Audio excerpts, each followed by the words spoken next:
What's the biggest thing I should maybe be concerned about as an American citizen? Going back to Trump's Twitter. Oh boy, this is gonna be super splendid. And for the people who don't get humor, looking at you, Wall Street Journal, that was sarcasm. The day was March 6th, 2017. BuzzFeed video uploads a fresh banger from the back of the shit freezer called "Is the Media the Enemy of the People?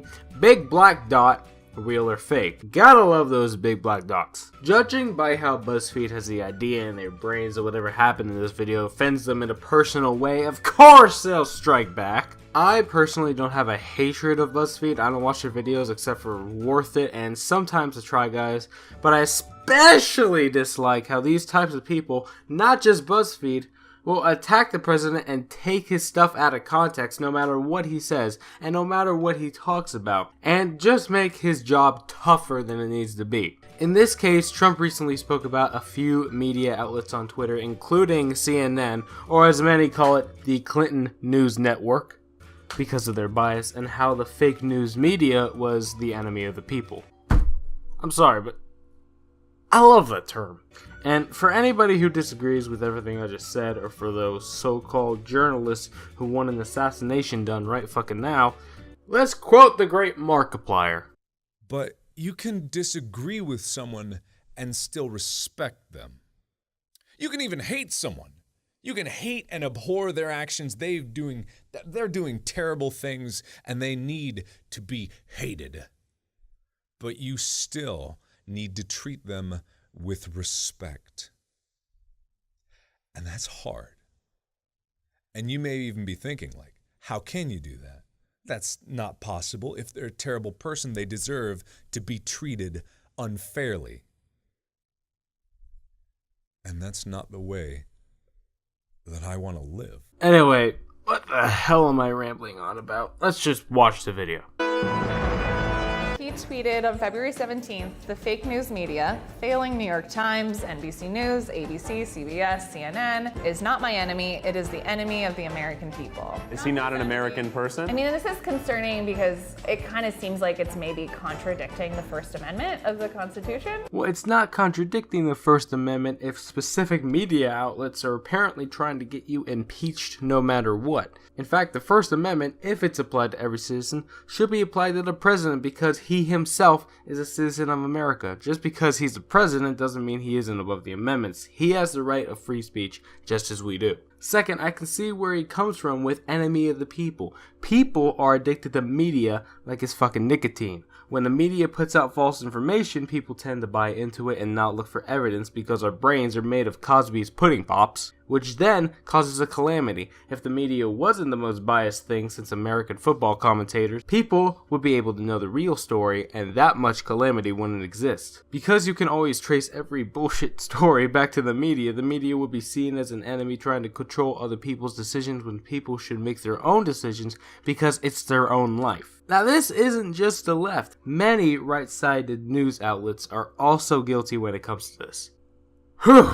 A little bit. That's the first one. It's the number one. It's the best amendment. It's the number one top amendment. Right.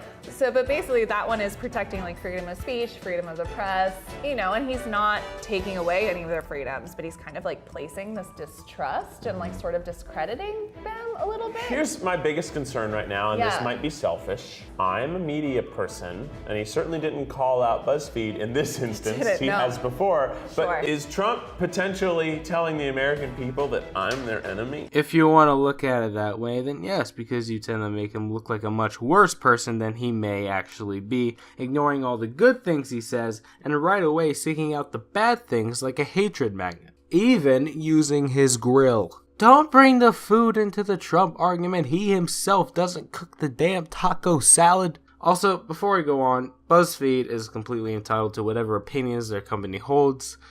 I mean, we all know every inch of their opinion of the world. I mean, they speak it out every week or so. And they respect other people's opinions to an extent. We're just gonna continue. That's That's a good idea. I don't know. Because if I'm their enemy, I want more stuff. I want a lair, I want a badass car, I want space weapons, I want expensive wine all the time that I could be like constantly doing this. I want better stuff if I'm gonna be an enemy. Enemies have cool stuff. Well, you work for BuzzFeed, you've most likely got a good amount of money, and you most likely have a house. Congrats! Sorry for interrupting after like 4 seconds. It's true. Can we call Hayes? I think we should check back in with Hayes and see what he thinks. Hey guys, missed you. Hayes! We're talking about the tweet that Trump sent saying that all the news outlets were an enemy of the American people. He didn't say all of them. I want to know, since I technically work for a media company that has a news outlet, A, if I am then an enemy to the people, and B, if you are an even bigger enemy to the people, and C, what does this mean? No, well, first of all, as far as I can tell, being an enemy of the state is a transitive property, so it's like a 6-degree separation thing. If you know someone who's an enemy of the American people and are like relatively close ties with them, it passes on to you like a cold. That's just my working theory. So you're a bigger enemy than me, but I am still an enemy. Yes, correct, because you work for this failing pile of garbage as well. Well, damn. Didn't expect that one. Well, I aspire to your position, sir. In all seriousness, it's really terrible and scary. Yeah. So today at CPAC, Trump had a speech where he tried to say, no, I was just talking about fake news and journalists who make up sources, which happens to be everyone in my mind. What is it? What did I say before? The fact that he's trying to say that anyone who disagrees with him is automatically a liar and fake is a way to sort of burrow away at the idea of a free press. Oh, fuck off. It's past the point of people disagreeing with him. It's to the point where these outlets will literally take a story and make up some bullshit fairy tale, and if they leave out pieces of the story that go against their standards, then whoopsie daisy. And when it's like that, then he's got no choice but to call them out for their bullshit. And when he does, the same news outlets and everybody who hates Trump will fire shots at him for calling them fake news, when ironically they actually and literally posted fake news. Another thing is that it's not everybody who disagrees with him. No shit, there are people or outlets who disagree, but the difference is that some outlets actually find valid evidence instead of basing their stories on their personal bias. Fake news is news that is based off of an outlet's bias and not based off the facts. If you want an example of real news, Philip DeFranco. In a way that you would expect to see in a less free country than the United States of America. Trump today, again at CPAC, said something along the lines of, I don't mind bad stories when I've earned them, except he seems to never believe that he's truly earned them. And goes back to our good friend Vladimir Putin in similarities when you see how the Russian state controls most of the media. You have very few independent outlets left. Who else in history, and you can name all of them, has made an enemy of the press to the people they represent? Some dudes named Benito, Adolf, Uncle Joe. There we go again, comparing Donald to other leaders in history with a bad reputation. Hitler, of course, a horribly bad reputation. Just some friendly characters. Bobby Mugabe down in Zimbabwe. As a person who technically, according to Trump, is an enemy, would you ever go on record saying something like, Trump is kind of like Hitler? No, bit soon for that. Yeah. Okay, No, I said but I kind of. have been reading. Basically what you would say, this is a potential first step in the wrong direction. Wrong direction. We'll agree with that. I've been reading a lovely Hitler biography, and there are some things where I'm like, I see. Yikes. But we're not quite there yet. Oh, so he's going to become like Hitler. Okay. Now we see, just because he called out dishonest news networks for creating biased stories and trying to alter people's decisions to match their own opinions, he's automatically seen as a bad person. Yeah. Why the hell is this relevant to that? You know what? Let's just say it is relevant. Let's look at Adolf. If what you say is true and Hitler took aim at certain outlets that went against his opinion, that is still a huge difference. Those outlets would have most likely been attacked by Hitler for stories that said something along the lines of the Jews being innocent and or Hitler being not so good of a leader, with facts. Let's look at the punishments for this blasphemy. And you know another difference? Those news outlets back then didn't release news stories that were dishonest. They most likely didn't leave out anything in their stories trying to get the entire picture. But oh my god, it's Trump, and everything on the internet is apparently true, so nobody seems to care when people make shit up. Well, I appreciate your time, and since I aspire to be a bigger villain, I'm not really a reporter, so I do think Trump is probably very Hitler-like. Kill me now. But you don't have to say that. And I'm not technically news, so you don't have to worry about signing me. off, bye. Like, I don't know if Trump is actually Hitler. I don't know if Trump is actually Putin. You know, he's going to be his own kind of person, right? No one can be Hitler. Hitler was Hitler. No one can be Keith Habersberger. I'm Keith Habersberger. That's just the facts, right? Those are both facts. You were not Hitler. Trump is not Hitler. Trump is not Keith. Trump is not Keith. You are not Trump. These are true things. Okay, now you're confusing me. Are you going back on yourself, or was that all a joke?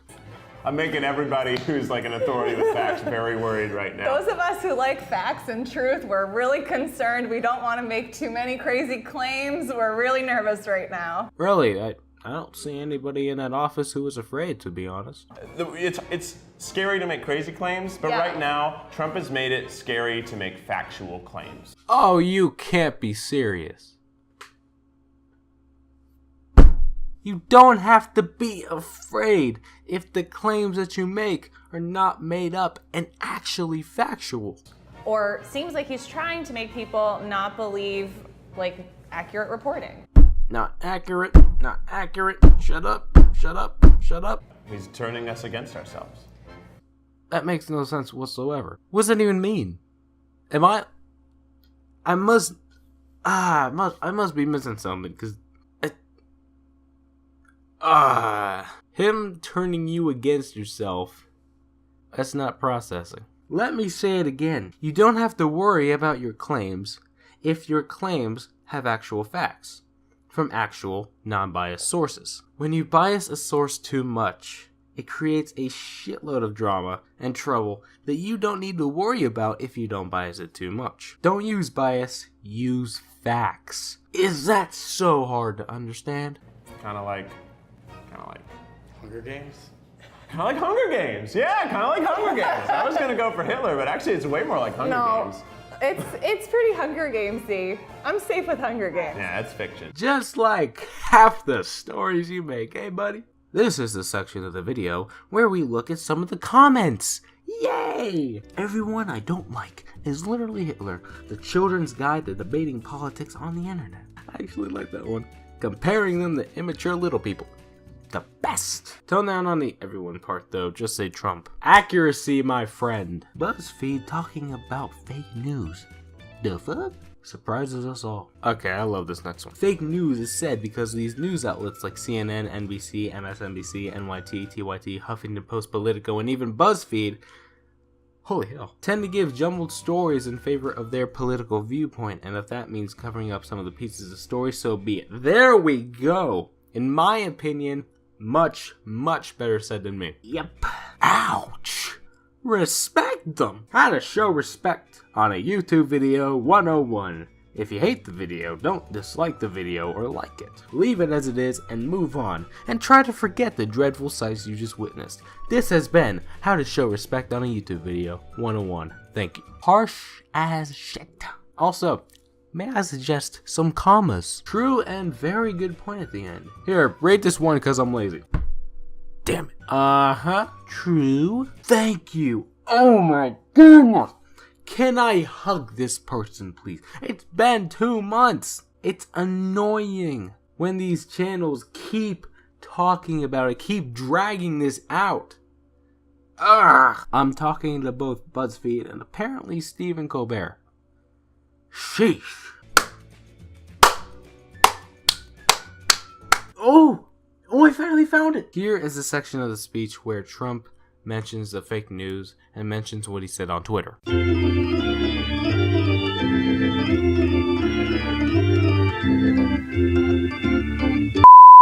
You know, I can actually watch a Trump speech because it is seriously entertaining. The guy is funny. Oh, look at this. They completely ignored the words in caps. guess he wasn't kidding. So yeah, certain news outlets replace or get rid of Trump's words to make him seem worse. And BuzzFeed just so happens to jump on that lovely bandwagon. Simple as that. Let's go ahead and take a look at BuzzFeed News on YouTube to see what scrumptious real world shit there is. I must not be getting something right now. Here it is. Never mind. We'll end this video with the same quote I used before in this video from the great Markiplier. But you can disagree with someone and still respect them. And case closed, baby. Until you find your way back home.